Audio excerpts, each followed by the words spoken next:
So I chose the book The Eye of Mines by James Dashner, and it's takes place in the future in New York, and it's basically about this kid named Michael who plays this game called the VertNet, and it's this virtual reality network where he basically meets up with random people and they play various games and try to earn up points.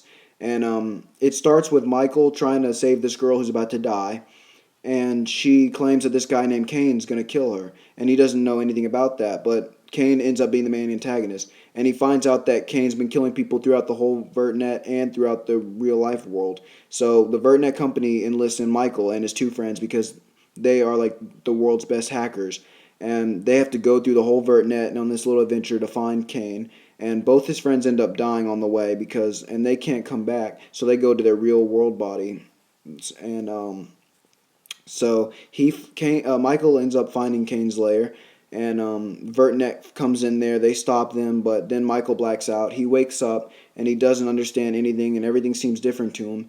And he finds out that he was a tangent, and tangents in the Vertnet are basically made by the computer. They're computer generated. They're not real human beings. So he finds out he was fake his whole life, and then he's now a human being, and that was Kane's whole plan, was to make tangents become real human beings, and that's where the book leaves off.